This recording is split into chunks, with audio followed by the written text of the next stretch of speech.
I was born a Jehovah's Witness and was active in that organization up until my mid-30s. It was sort of not so much of a choice. It's presented as a choice, but you're also not really given an option to not participate, or if you do, there will be stiff consequences.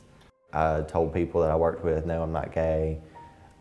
Make up the girlfriend that lives out of town or that I only am able to see on the weekends or whatever, to try to deflect as much of that attention as possible. The year that I turned 33, so in 2015, I finally had met someone that I wanted to spend a good bit of my life with, as far as I could tell, and I was tired of looking over my shoulder, wondering if we're out to dinner, just the two of us, who's gonna see, what are they gonna think, and who are they gonna tell? I was enjoying it, I was happy in that regard, but then I felt all the tremendous guilt of, I'm not being fair to him, I'm also not being fair to my family. At some point, this is gonna explode.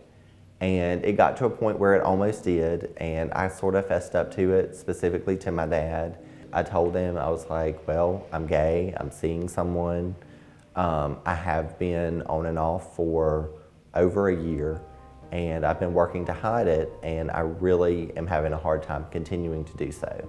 We talked for a long time, and at that point he told me, because according to the church, he has the obligation to, if I don't turn myself in for what I've been doing, he had to do it.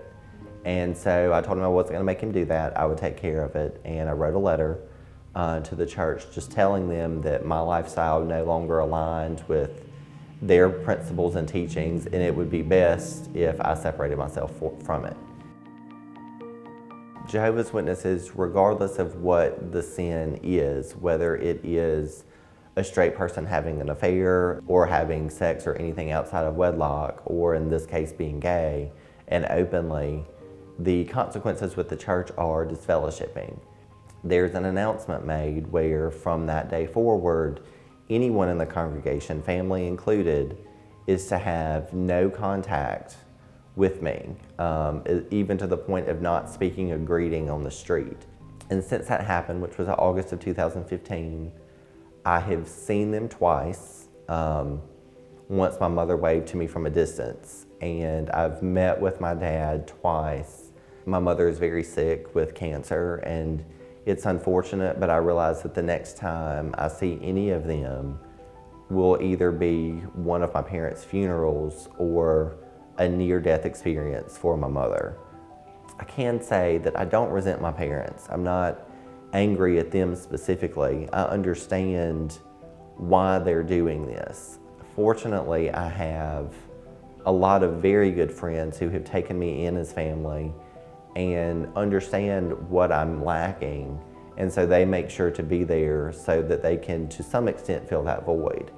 They made me feel, without ever saying anything specifically, that there was nothing wrong with who I was and that I would be accepted regardless. Just as much as you have the right to live your life in the way that you see fit, so does another person. And just because you don't agree with that decision does not mean that you should not love that person and treat them with the same respect that you would anyone else. I don't look across the street and see a straight couple and think anything. It never crosses my mind, oh, they're straight.